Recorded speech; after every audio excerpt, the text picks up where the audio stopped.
Allez, Bezrat Hashem.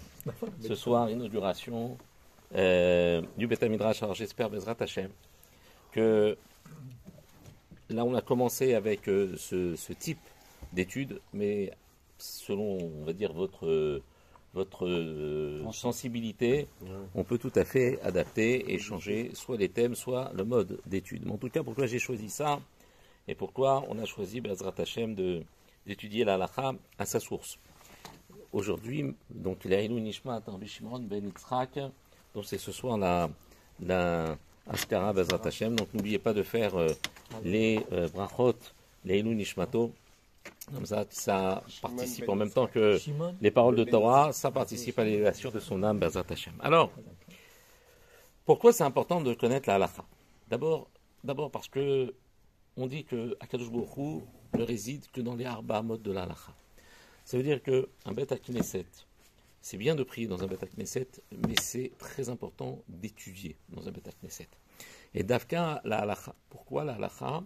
Parce que la halakha, c'est un comportement. C'est-à-dire que nous devons savoir comment nous comporter dans notre vie. Et aujourd'hui, qu'est-ce qu'on choisit? On choisit d'avoir un comportement qui évite le plus de problèmes. C'est-à-dire qu'on se cantonne à resserrer l'étau qui est autour de nous, en disant je vais me comporter comme ça j'aurai le moins de questions à me poser. Le but, c'est pas de se mettre devant des incohérences dans la vie, c'est pouvoir y répondre. Et bien souvent, on a tendance à en prendre que la halakha, c'est oh là là, c'est truc, c'est compliqué, il y a tout et son contraire, et à lui il a dit oui, l'autre il a dit non, mais alors qu'est-ce que je fais? En fait, on s'est cantonné aujourd'hui à savoir donne-moi le psak, donne-moi la décision, la conclusion, et je vais faire avec. Or, la vie n'est pas comme ça. Okay? Quand on se marie pour le meilleur et pour le pire, eh bien, on vit pour le meilleur et pour le pire. On est des êtres qui devons affronter des situations au quotidien. Et là, la halakha s'adapte à notre vie. Lorsque les chachamim, lorsque vous allez ouvrir un Shulchan Aruch, vous allez voir que le Taz il va dire comme ça, Pri Megadim il va dire comme ça, Mishnah Brura il va dire ça, etc. Vous allez vous dire, mais attends, pourquoi j'ai besoin de tous ces avis? En fait, tous ces avis sont rapportés parce qu'ils sont tous utiles à chacun d'entre nous dans les situations que nous confrontons au quotidien. Et chaque fois que nous allons rencontrer une situation, on va être devant une situation nouvelle par rapport soit à celle qu'on a connue la veille ou, à plus forte raison, par rapport à une autre personne. On va se confronter à des situations nouvelles. Donc, des fois c'est permis, des fois c'est autorisé. La même chose qui nous a été interdite peut nous être autorisée dans des situations différentes. Si, par exemple, je vous donne un exemple, vous êtes invité chez une personne, il s'avère que cette personne n'a pas fait ce que vous avez l'habitude de faire chez vous. Vous avez adopté un mode de vie. Maintenant, vous êtes chez cette personne, deux cas de figure, soit vous lui dites ah ouais, non, je ne suis pas d'accord, je ne mange pas, et vous faites une histoire atomique. Et à ce moment-là, vous transgressez ce qu'on appelle le Edark et Shalom, c'est-à-dire de trouver un chemin de conciliation et de paix entre les hommes. Soit, quand je donnais Shiur il y a quelques années, il y en a un qui m'a dit grosse histoire avec ma belle-mère, et il a fini par divorcer de sa femme à cause d'un problème de Shabbat, parce qu'il a dit moi je mange pas, vous avez mis la truc sur la plata de Shabbat. Alors, et lui il s'est mis en genre, il a commencé ouais c'est assourd, après quand il est venu me voir il me dit ah c'est assourd. Genre, est-ce que ça se justifie que je fasse une histoire chez ma belle-mère et que je dis non, tu pouvais t'appuyer sur la... Oui, mais non, mais je suis d'accord, moi je suis désolé, non, je dis pas ça. Je dis, il y a la halakha. Il faut savoir que, aussi bien avec son épouse, avec ses enfants, avec ses amis, avec tout le monde, il y a toutes les possibilités de pouvoir s'adapter au terrain. Et c'est pour ça que le Shulchan Aruch apporte toutes les dérotes.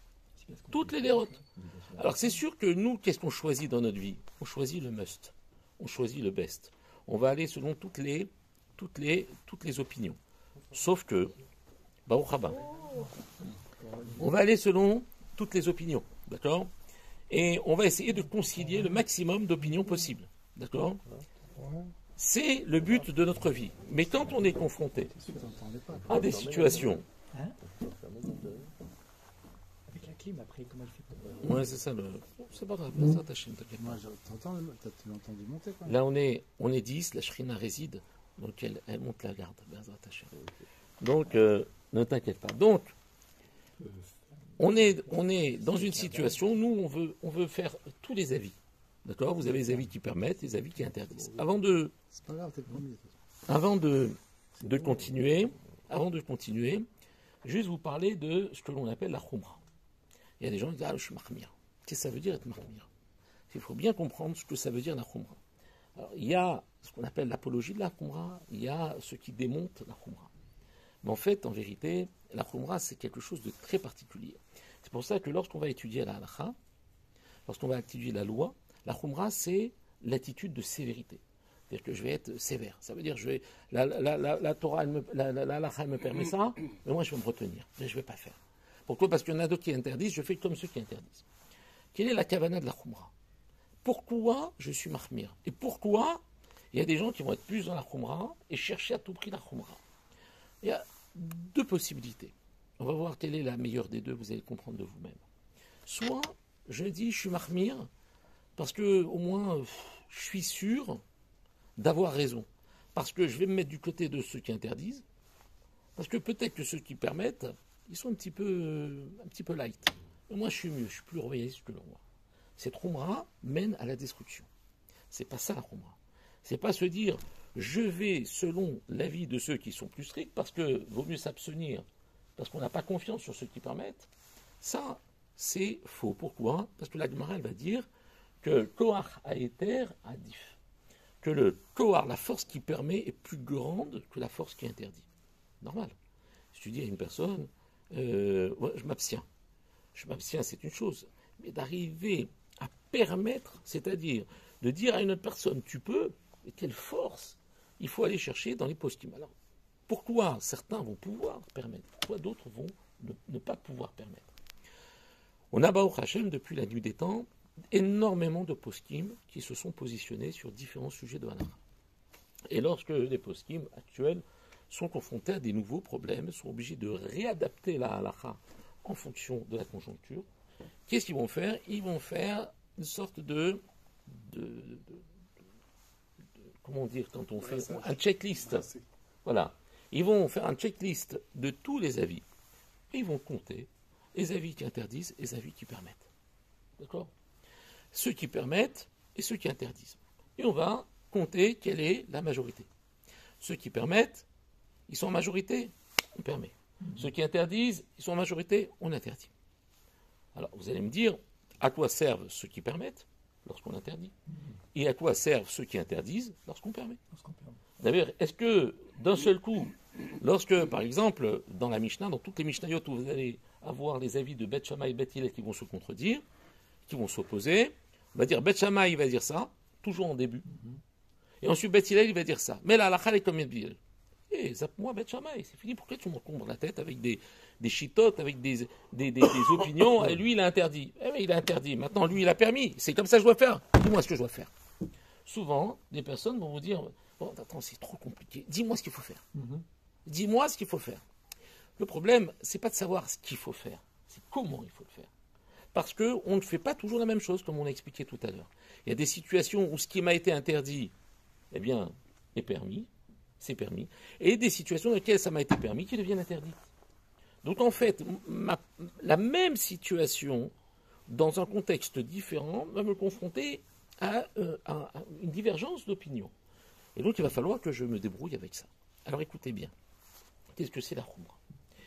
Si j'ai dans mon rapport de force de majorité, je vais avoir, je prends un exemple sur 100 poskim, je vais en avoir 52 qui autorisent, 48 qui interdisent. C'est permis.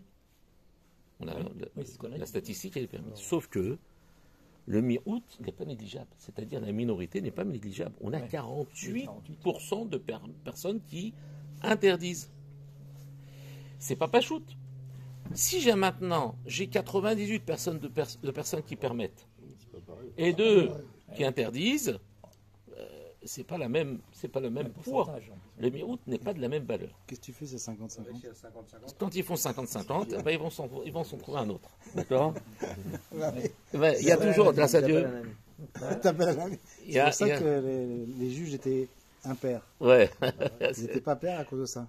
Et de toute façon, dans un Beddin, par exemple, Ouais, c'était impair. on dit le grand Beddin, Sanhedrin Agadol, il était 23, justement pour qu'il n'y ait Oui, il n'y jamais, avait pas l'égalité. il y ait jamais d'égalité dans dans les juges. En tous les cas, on va se retrouver devant une plus ou moins grande minorité, que ce soit ceux qui permettent, ceux qui l'interdisent. Donc dans le cas où, par exemple, on va permettre, lorsqu'on voit que la minorité, il y en a quand même beaucoup, alors en général le psak, c'est-à-dire la décision finale du Shulchan Aruch, de l'auteur de ce shoot, c'est-à-dire de ce responsa, va dire c'est permis, vea mahmir tavo ala bracha. Et le mahmir aura une bénédiction particulière. Ça veut dire quoi? Ça veut dire si tu es mahmir, c'est bien. Mais attention, dans quelle kavana tu vas être mahmir? La kavana, elle est la suivante.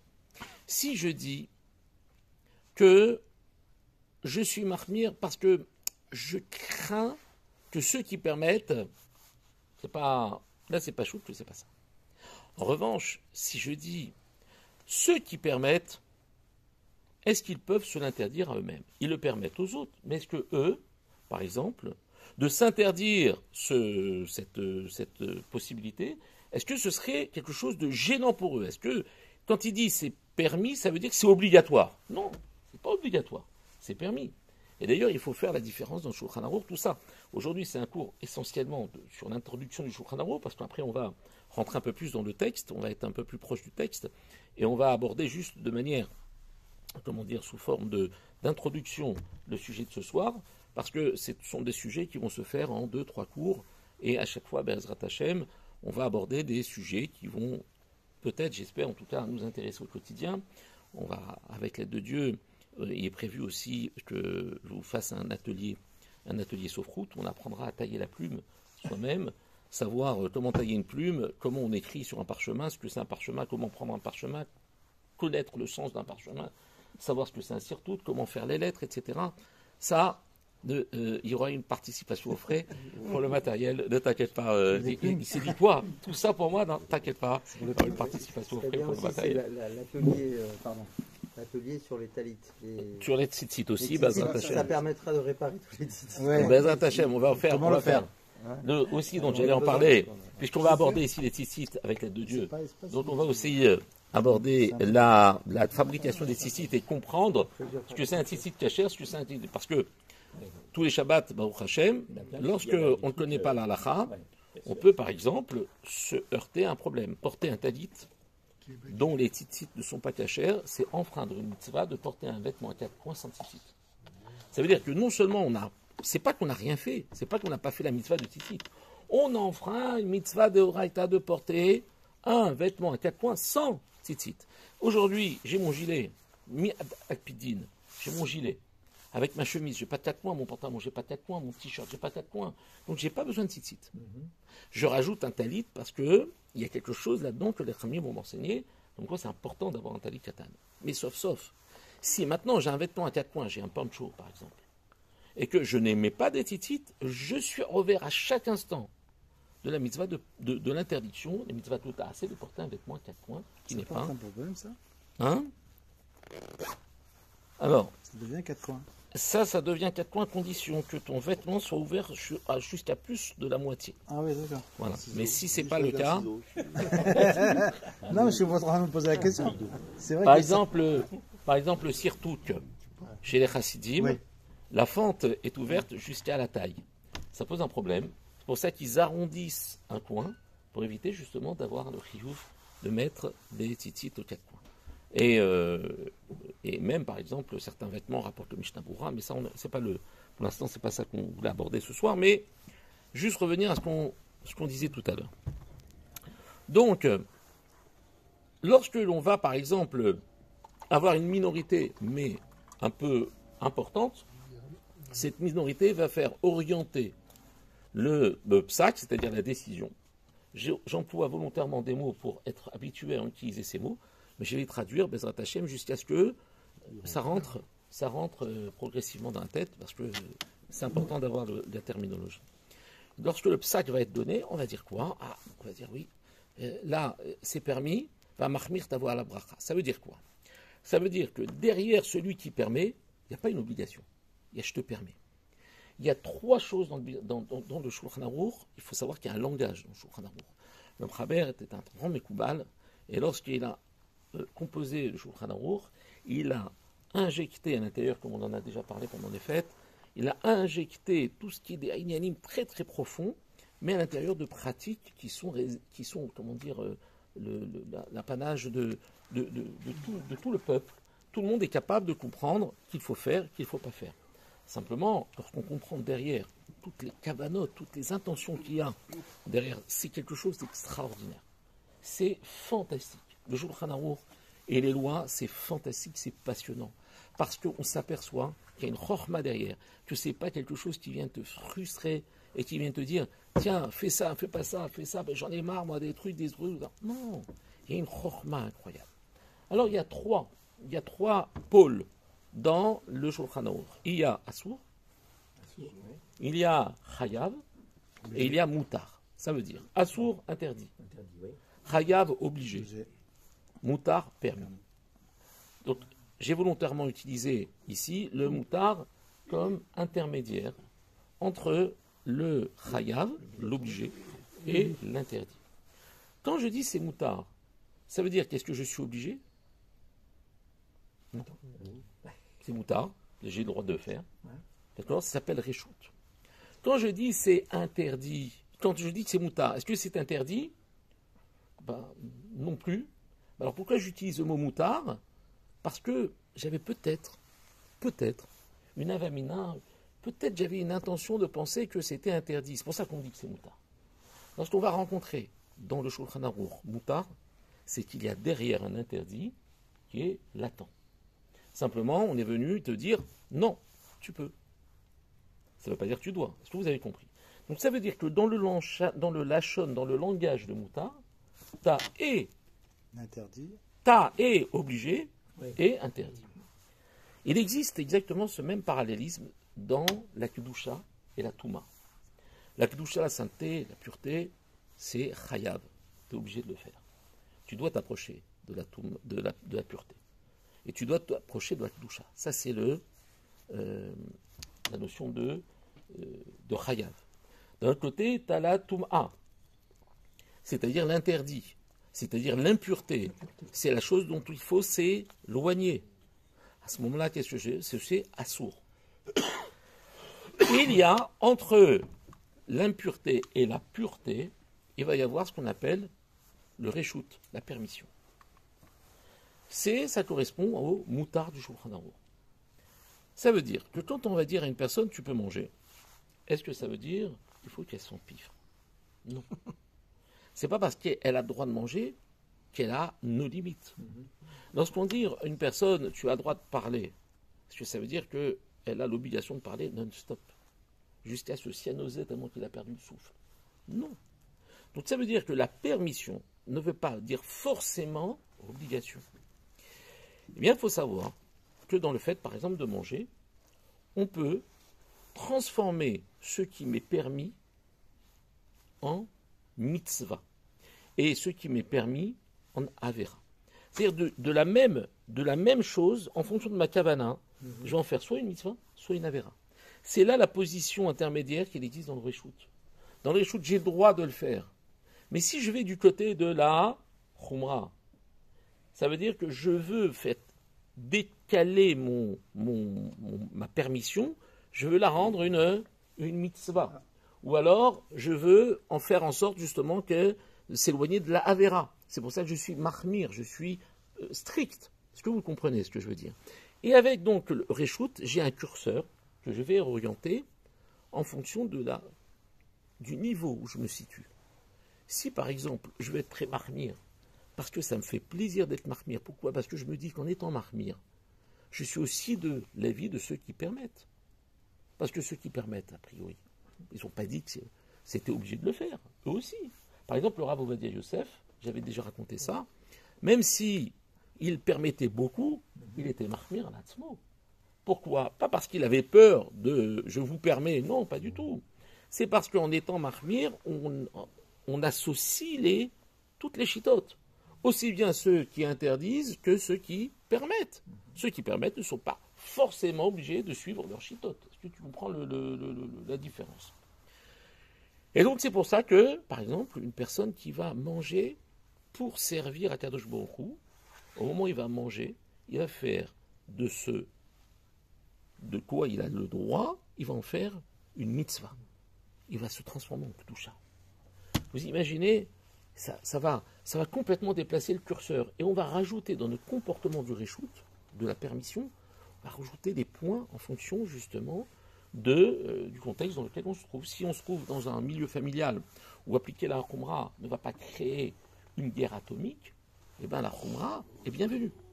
Si jamais je veux transmettre quelque chose à quelqu'un, je veux transmettre un ustensile, si je veux faire hériter d'un gobelet à mes enfants, il ne dépassera pas ma porte, ce gobelet. Il ne sera pas transmissible parce que les parois sont fines. Parce que demain on va l'utiliser, un enfant va l'utiliser, mon petit-fils ne connaîtra pas ce gobelet.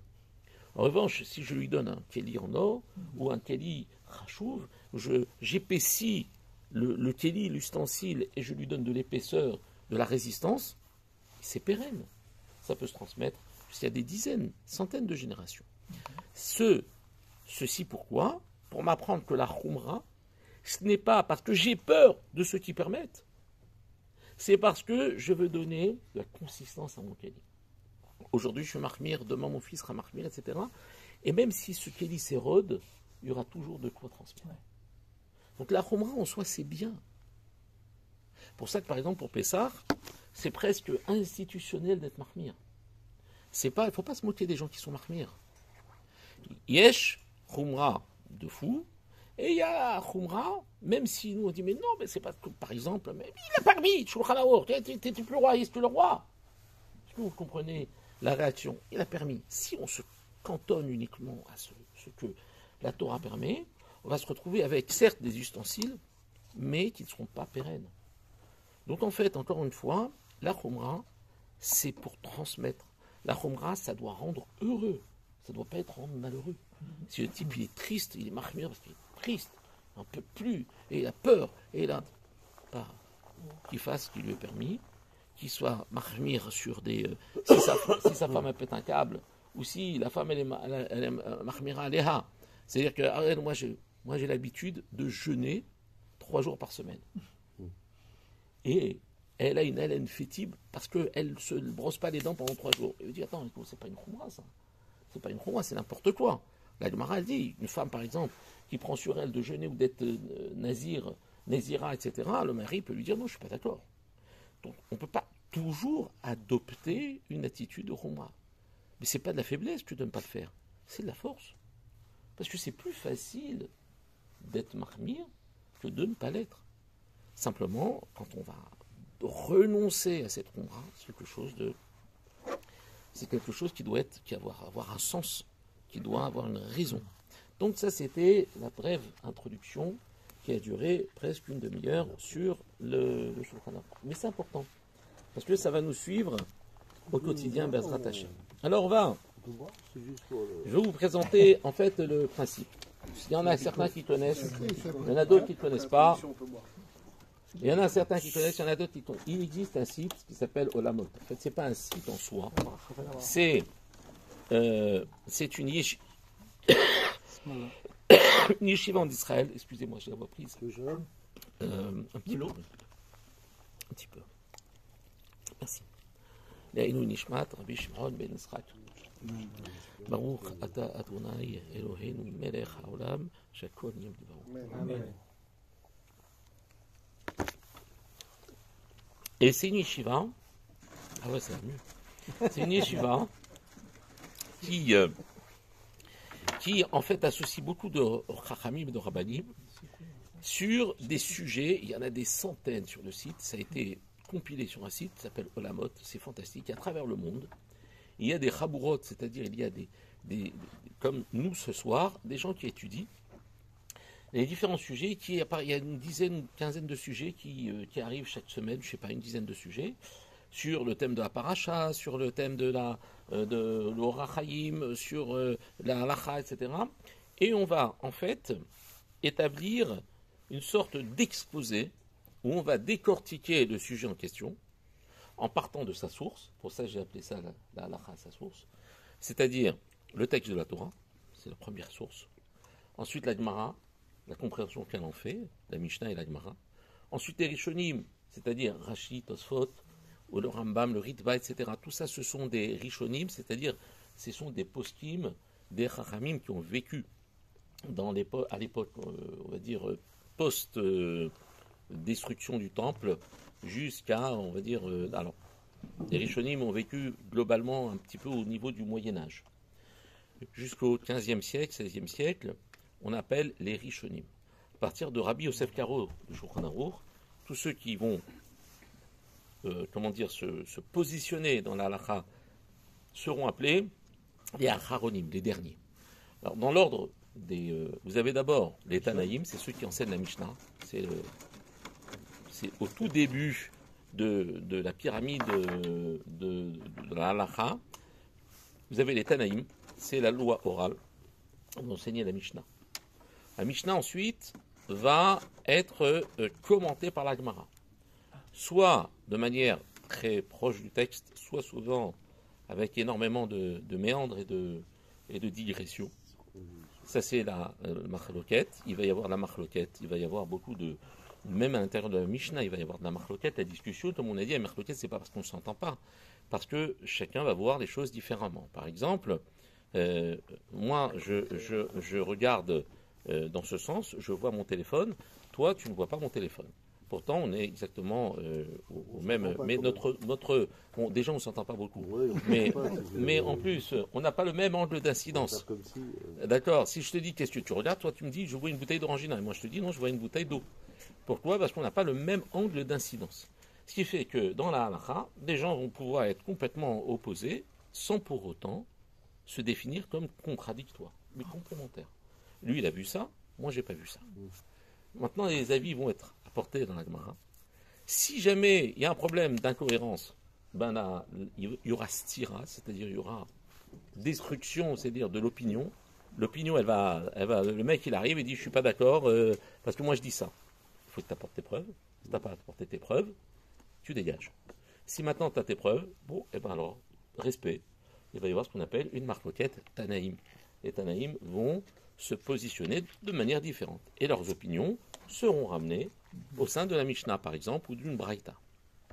Tout ça, ce sont des mots qui, aujourd'hui, sonnent peut-être nouveaux dans votre tête, mais qui vont rentrer, Bezrat Hashem, avec l'aide de Dieu, Hashem Barach, que, Bezrat Hashem, vous allez voir, ça va, si Bezrat Hashem, on arrive à être fidèle, à s'accrocher, vous allez voir, c'est quelque chose de fantastique. On découvre, parce qu'on fait beaucoup de moussard ici, on fait beaucoup d'ashkafa, etc. Mais c'est un petit peu comparé à des navettes. D'accord? C'est-à-dire, les navettes, tu les prends, tu les manges, tu les prends, tu les manges. Le jour, tu es à la maison. Tu es à la maison. Tu n'as pas commandé chez le loft. D'accord? Non, en plus, c'est filmé. Hein. Tu n'as pas commandé. T'as pas commandé au loft. Qu'est-ce qui va se passer? Tu vas rien manger. Tu vas rien manger. Tu as de la farine, tu as des œufs, tu as de l'huile à la maison. Ma belle-mère, Zichronaï Ibrahim, me dit, tu me mets de l'huile, du sucre, de la farine et des œufs, c'est fini, tu as tout. Je lui dis, mais ça rien, ça s'appelle pas manger, ça. Elle me dit, moi, je sais faire quoi. Je sais quoi faire avec. D'accord? Bon, c'est ça la halakha. C'est qu'on a des matières premières, et du coup, quelque chose qui est une éclosion de saveur. Alors, on va voir la Torah, la Gemara, la Mishnah, les Tanaïm. Ensuite, la Gemara, ce sera les Amoraïm. C'est la génération après, ou les générations après. C'est aux alentours du début de l'ère chrétienne. D'accord? Après l'ère chrétienne. Ensuite, il y aura les Savoraïm. Ensuite, il y aura les Géonim, c'est-à-dire juste pré-médiéval. Ensuite, il y aura les Rishonim, Rashi, Rambam, Tosfot, Ritva, Rashba, etc. Tous ces décisionnaires qui vont en Europe de l'Est, en Afrique du Nord, partout. Il y a énormément de décisionnaires dans le monde entier. Tout le monde va se positionner. Ensuite, à partir de Rabbi Yosef Karo, on va changer la 5e République. Hop, on va passer dans le temps des Acharonim. Et jusqu'à la venue du Mashiach, tous ceux qui sont depuis le Rabbi Yosef Karo, c'est le 16e siècle, 16e, 17e, à partir de ce moment-là, tout le monde est appelé Acharonim jusqu'à présent, même les derniers en vigueur aujourd'hui s'appellent Acharonim. D'accord. Alors, dans la mitzvah des tzitzit, on va commencer un tout petit peu parce que on ne va pas pouvoir rentrer dans le vif du sujet, mais Berzat Hashem, jeudi, vous allez voir, on va être beaucoup plus, on va rentrer beaucoup plus rapidement dans le sujet. Là, c'était une introduction nécessaire, peut-être pas suffisante, mais en tout cas nécessaire. Alors, la première chose, vous allez voir, donc c'est ces Chabourot, j'ai imprimé pour ce soir. Il y a des pages, d'accord, avec les sources qui sont numérotées. 1, 2, 3, etc. Donc vous avez page 1, page 2, page 3. En général, ça va depuis l'origine jusqu'à nos jours, application et interprétation en fonction de la conjoncture actuelle. Donc la page 1, vous allez avoir souvent ce qu'on appelle la source de la Torah. D'où, dans quel texte de la Torah, on va parler de cette mitzvah. Okay. Alors, là vous avez une paracha qui est facile parce que c'est un passage de la Torah qu'on lit 3 fois par jour, c'est le schéma. Tout le monde connaît le schéma.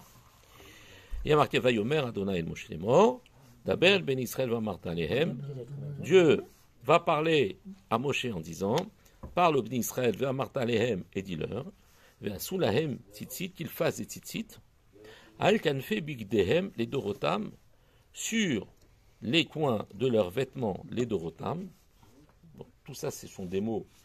Mais maintenant, je te dis, toi, tu es à l'époque de Moshe Rabbeinu. Je te dis, tu vas faire des tzitzit. Tu ne connais pas encore le mot, toi.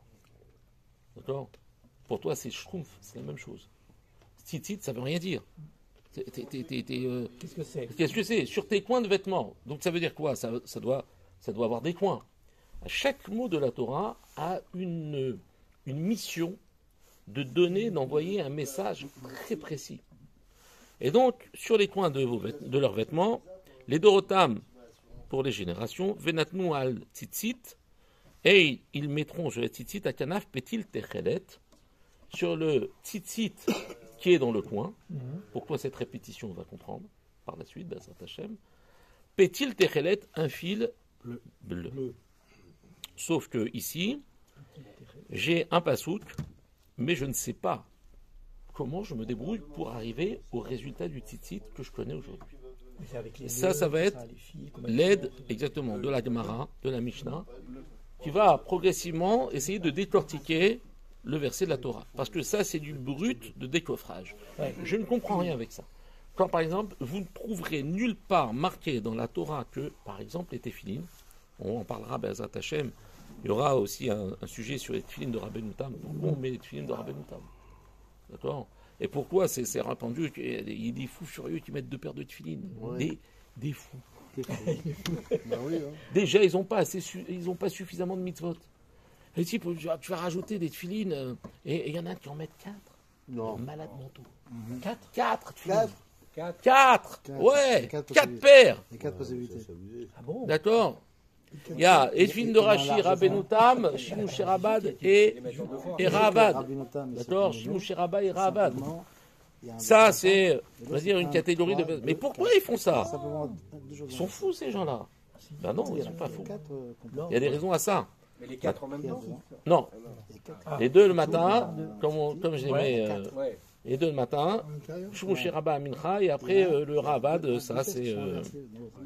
Ils ne le font pas en public. En général. D'accord? Bien. Et ça, Be'ezrat Hashem va comprendre. Tu sais pourquoi il y a 4 paires de téphilines. La Torah, elle est claire. D'accord? Ben non, elle n'est pas claire, justement. Et elle ne veut pas être claire. Elle a l'intention, justement, de ne pas être claire parce qu'elle veut donner volontairement place à plusieurs compréhensions. C'est ça qui est incroyable. C'est que le doute, chez nous, ce n'est pas le signe d'une faiblesse, mais c'est le signe de la pluralité. Si Dieu veut maintenir le doute, c'est parce qu'il veut que les 2 opinions soient en même temps accomplies.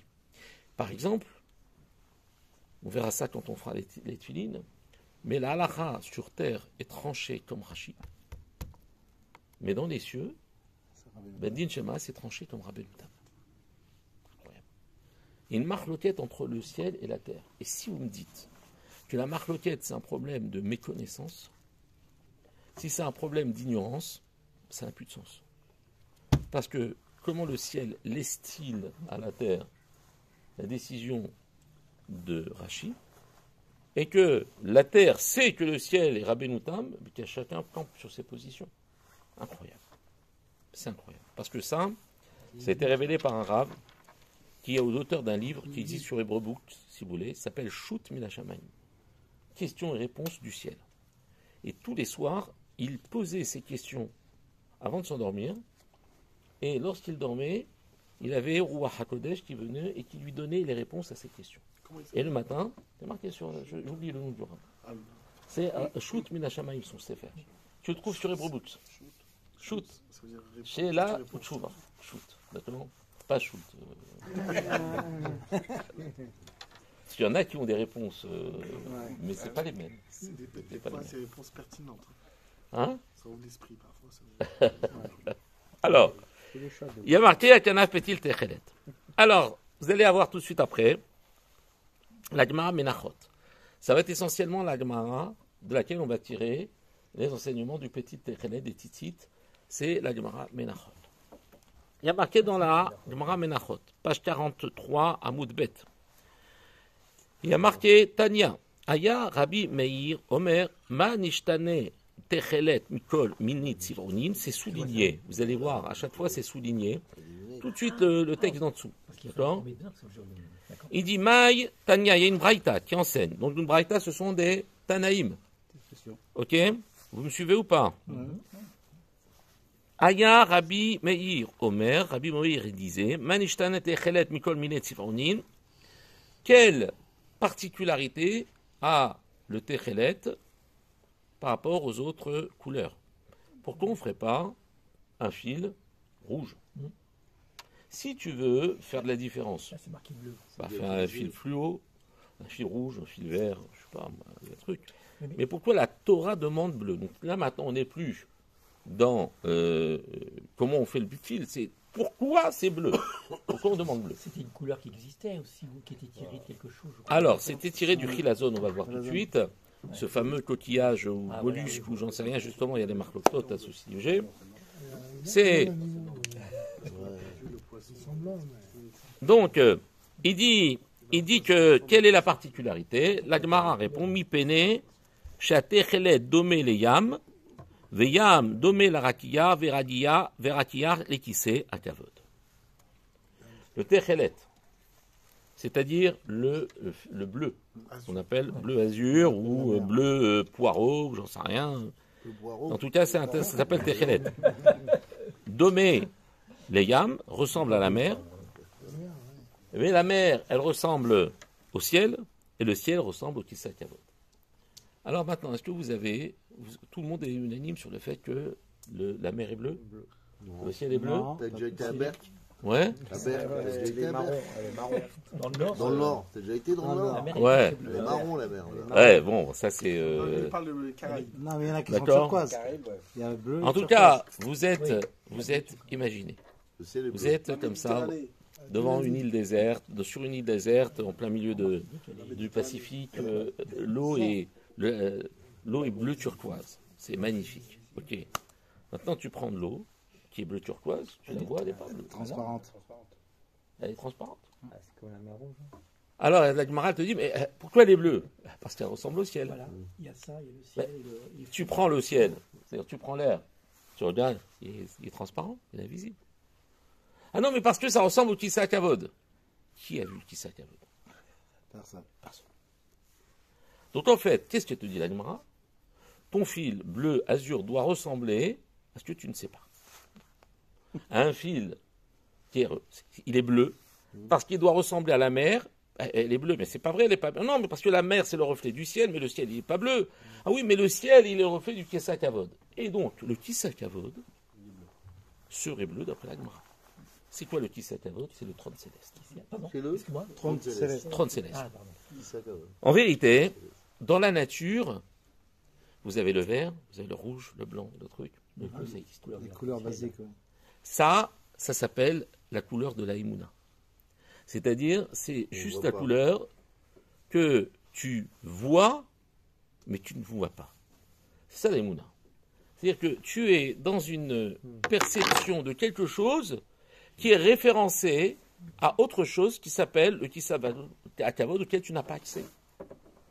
Donc vous imaginez qu'en fait, tout va reposer sur quoi? Sur la confiance, la Emouna, l'assurance. Que quoi? Que le Kisavod, il est bleu. Mais pourquoi tu dis que le bleu, ça n'existe pas? Ah bah, vas-y, trouve-moi une, je sais pas, de manière générale, par exemple, le vert. Toutes Ouais. les plantes, elles sont vertes. Oui. T'as pas d'arbre C'est bleu. chlorophylle. Ça n'existe pas. Ah, tu veux dire Dans dans la nature. Non, parce que la couleur bleue, elle existe. Oui, mais en fait, elle s'appuie sur quoi le bleu? Il s'appuie sur une constatation qui s'appelle la mer, qui s'appelle le ciel, qui s'appelle le Kisakavod. Ça veut dire qu'en vérité, quand tu les prends séparément, la mer et le ciel, ils sont pas bleus. Ouais. Elle n'existe pas en soi, cette couleur. Non, mais enfin, le ciel est bleu, quoi. Elle est bleue, parce que tu la vois C'est comme les ça. gaz qui sont dans le Ça ciel. dépend, des fois il est pas bleu. Hein. Pardon? Oui, Aujourd'hui, des il fois, est il est pas gris. bleu. mais- Ah ouais, bon. Des fois aussi, les plantes, elles sont pas vertes. Si, elles sont vertes. Elles sont pourries, elles sont pas vertes. Oui, mais c'est vrai que le bleu, il n'y a pas de. Il n'y a rien, il n'y a pas de fruits. il y a pas de- Une baleine. Voilà, t'as un fruit bleu? Non, une baleine. Une baleine. C'est Bon, gris, une baleine. T'as des animaux qui sont Ah, bleus. ouais. Bleu. Hein, Par quoi exemple, t'as qui pas les bleus. Un pan, ouais. Un pan. pan, c'est bleu. Un Un pan, pan. un pan. Perroquet, un pan. Le un plumage. pan, oui. Un pan, c'est vert, Alors, plus il va y bleu. avoir du bleu en Ouais, effet, du il va y bleu. avoir Ouais, beaucoup les de couleurs, papillons c'est bleus vrai. aussi. Oui, tu vas avoir du bleu, c'est vrai. Mais tu vois que majoritairement dans la nature, tu vas pas, le bleu n'est pas une couleur, on va dire, répandue. Et pourtant, c'est la plus présente visuellement, puisqu'elle représente le ciel. Et en fait, la majorité du bleu qui est perceptible n'est pas perceptible. Donc ça veut dire que tout va tenir sur quoi? Sur le fait que ce bleu, c'est la couleur de ce que tu vois pas. C'est ce qu'on appelle la couleur de l'Aïmouda. Et donc, en fait, c'est quelque chose qui nous rattache à Kadosh Baruch Hu. Inévitablement, inéluctablement, on est rattaché à Kadosh Baruch Hu parce que si on s'appuie sur la mer, elle n'est pas bleue, sur l'air, il n'est pas bleu, le ciel, quand tu montes avec ton avion, tu vois qu'il n'est pas bleu, d'accord? Et puis ensuite, on va te dire, oui, mais ça ressemble au Kisakavod. Donc c'est ce que nous dit la Gemara, d'accord? Et Rashi, qu'est-ce qu'il nous dit? Il nous dit que Uktiv s'appuie au voilà, d'accord, les Kisakavod, ou alors moi c'est mal écrit sur mon est-ce qu'il y a quelqu'un qui a une impression un peu plus foncée? Le deuxième, la petite colonne. Voilà. Je veux dire. D'accord. Ou mikoach hatechelet maskir ayoshev Les akiseh. trucs qui sont ça. Par la force du techelet, il donne la force de pouvoir rappeler qui s'assoit sur le trône. Donc en fait, c'est pas bachoute, hein. J'ai pas un fil bleu azur uniquement pour faire pour me faire un kiff. C'est pour rappeler. C'est parce que ça me permet de rappeler. Pourquoi? Parce que je suis obligé de me rattacher à Dieu. Parce que rien n'est bleu ici. Est-ce que vous comprenez? Alors, donc, Le Maral, il dit, pourquoi l'homme il est debout? Pourquoi l'homme il est debout? Parce que quand l'homme il est debout, ses yeux regardent le ciel. Un animal, quand il est à quatre pattes, il regarde la terre. Pourquoi? Parce que l'homme a une mitzvah en permanence de se rappeler qu'Akadosh Baruch Hu, même si, a priori, Dieu il est partout, pourquoi je lèverais les yeux au ciel quand je parle à Dieu? Dieu il est partout. Rabbi de Kos, il dit celui qui pense que Dieu n'est pas partout, et forcément il pense que Dieu n'est nulle part. C'est pas possible. Dieu il est partout. Et donc pourquoi on regarderait les ciels? Parce que le ciel est bleu. Mais pourtant il n'est pas bleu. Oui, mais parce que c'est Kisakavod. Alors ça doit me rappeler un Kadosh Baruch Hu d'Afka. Et donc, Ve'od na'el Israël sheyeh kis'o alehem. Et donc c'est bien pour Israël qu'il y ait ce trône au-dessus d'eux. Chez Nehema, Vetachat Radlav De'ainu Rakia. On est sous ses pieds, c'est-à-dire on est sous le ciel. Les Chamim vont considérer que Kaviachol, comme si Akadosh Baruch Hu avait des pieds, que le ciel, c'est Adom Radlav, ça veut dire c'est le repose-pied d'Akadosh Baruch Hu. Et que le Kisei Akavod, il est au-dessus de tout ça. Donc vous imaginez que même si c'est pas imaginable, parce que l'esprit humain ne peut pas avoir accès à l'infini, mais lorsqu'on est dans le petit Techelet, c'est que les petits Techelet descendent vers le bas pour que lorsque je regarde vers le bas, ça me rappelle que je dois regarder vers le haut. Donc à chaque fois, porter un talit, c'est pas stam comme ça, genre pour que ça bouge bien sur la piste. C'est pas ça, hein, le talit. Hein. Il y en a qui kiffent le talit pour que ça. Tu vois, les chorégraphes comme ça, ils mettent des talits et tout, ça fait des effets comme ça. C'est joli, on est d'accord. En plus, s'il était Techelet et tout, ça fait des. C'est pour ça qu'il aimait Marco. Hein? C'est pour ça qu'il aimait Marco. Mais je sais. Alors, et enfin, on va terminer sur la partie de la Gemara qui est juste en dessous, d'accord? C'est la page 38 de la Masechet Menachot, je le rends. C'est signé. Et là, c'est là où on va en fait partir sur le sujet. Est-ce que le Techelet est indispensable ou pas? C'est la Torah qui nous demande de mettre Pétil Techelet. Donc j'ai un problème de conscience. Aujourd'hui, on a tous des tzitzit blancs. Sauf ceux qui mettent du Techelet. Donc ça veut dire qui a raison dans l'histoire? C'est mon problème. C'est les blancs. Je dors pas de la nuit depuis que je le sais ça. Tous les deux. Hein? Ils ont peut-être raison tous les deux. Ils ont peut-être raison tous les deux. Bah, non, c'est les blancs, on est majoritaire. Alors, les blancs, c'est majoritaire. Va en Afrique, tu vas voir. Alors, Mais à la synagogue. non, bah, à la juste dans le synagogue. 18e, dans le 18e, tu vois, Mais les à blancs, la ils sont pas synagogue, majoritaires. à la synagogue. Oui, mais on connaît Alors, pas la vraie Tous couleur. blancs. Et en plus, c'est même un bleu. C'est vrai que c'est un bleu. On est majoritaire. Ils peuvent être noirs. Non, c'est pas une question de majorité. Ah, c'est pas une Ouais, mais on C'est connaît pas une question pas de on majorité. connaît pas On va voir. la vraie couleur. Shalom, ils peuvent être noirs, les filles. Pardon? Noirs. Noir, non. Non, parce que- Alors, on va voir. On en a vu un moment. On a vu un On va voir, on va voir. On va voir pourquoi les tzitzit sont blancs. On va le voir ça plus par la Parce suite. que quand t'es habillé en Pourquoi noir, les tzitzit ça sont fait blancs? C'est pas pachout, il y a une raison pour ça. Alors, je lis la Mishnah. Vas-y. Je lis la Mishnah. Il y a marqué Atechelet ena me'akevet et alavan. Après, chacun participera à la lecture. Là, c'est pour l'instant, je vous ménage. Oups. D'accord? Voilà. Non, mais Sans ceux qui moyenne, peuvent c'est pas participer, participent. Il n'y a pas de C'est raison. progressif, très progressif. D'accord? Les participants d'aujourd'hui ne seront Les- peut-être pas ceux de demain, et ceux qui ne participent pas aujourd'hui seront les participants de demain. C'est le but. Amen. Atechelet ena me'akevet et alavan. Le bleu azur n'empêche pas le blanc. Ve'alavan ena me'akevet atechelet. Et le blanc n'empêche pas le bleu azur. On va expliquer ce que ça veut dire. Tefila shel yad ena me'akevet et shel rosh. La tefila de la main, c'est-à-dire le tefilin de la main, n'empêche pas celle de la tête. Ve shel rosh ena me'akevet et shel yad. Et celle de la tête n'empêche pas celle du bras. Ça veut dire, si aujourd'hui une personne ne peut pas mettre des tefilines sur les bras, Oui. parce qu'il a un gros plâtre, il ne peut pas mettre. L'oalim, eh ben il met sur la tête. Ça veut dire, c'est pas parce qu'il ne peut pas mettre sur le bras, c'est ça que ça veut dire, eno me'akev.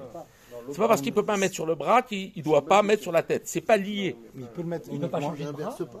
Il ne peut pas changer de bras. Hmm? Il peut pas changer Il ne peut pas changer de bras. S'il peut, par exemple. Non. comme tu dis, Alors, il mettre peut, aussi dans le- il peut éventuellement, il peut éventuellement dans certains cas, mais ça reste que une personne qui ne peut pas mettre les tefilines du tout sur le bras, ou alors une personne a un gros pansement sur la tête.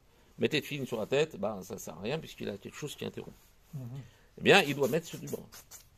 Ok? Mais la même chose pour les tzitzit. J'ai pas les fils bleus, eh ben, je mets que des fils blancs. Oui. Et j'ai pas les fils blancs, ben, je fais que des bleus. Ça veut dire quoi? On peut voir que du Ça veut dire qu'en fait, l'un et l'autre ne s'empêchent pas mutuellement. Donc de là maintenant, la Mishnah, on va voir comment elle va déduire ça par la suite. Elle comprend que le pétil techelet qu'il y a dans la Torah, bah, il n'est pas indispensable. Ça veut dire si j'ai pas de bleu dans mes tzitzit, je peux les mettre blancs. Donc j'ai déjà un indice de la Mishnah qui me dit ce que tu vas mettre le tzitzit, il n'est pas il ne va pas, comment dire, être gêné par le fait qu'il y ait ou que du blanc ou que du bleu, ou t'as pas de blanc ou t'as pas de bleu. Ça veut dire que les tzitzit, c'est quelque chose qui peut être complètement indépendant de l'association de blanc et de bleu. Même si la Torah, au début, a l'air de laisser penser que finalement, il faut et du blanc, enfin, les tzitzit, avec un fil bleu. Et elles sont Bezrat Hashem la semaine prochaine, enfin, le jeudi prochain, Bezrat Hashem. On va essayer de comprendre à partir de la Torah combien de fils bleus, selon les différentes chitotes, devons-nous avoir. D'accord? On verra Bezrat Hashem qu'il y a 3 chitotes principales qui vont considérer que on va voir de comment sont faits les tzitzit, parce qu'en fait on dit qu'il y a 8 fils dans les tzitzit, mais en vérité il y en a que 4. Les 4 qui sont doublés, d'accord. Bezrat Hashem, ça on va voir dans les marassés, c'est-à-dire en pratique, et avec l'aide de Dieu, vous allez comprendre de mieux en mieux la grandeur de la mitzvah des tzitzit. J'espère avec l'aide de Dieu, savoir que c'est pas chaud de porter des tzitzit, quelque chose d'incroyable, et jusqu'à jusqu'où va cette importance de la mitzvah des tzitzit. Rabbi Chanan ben Akashomer, on va faire le Kaddish tout de suite. Rabbi Chanan ben Akashomer, Asakash Baruch Hu zakot Israël ficha, riba lahem Torah mitzvot shenemar Adonai chafetz ema'an tzidko yagdil Torah v'yatir.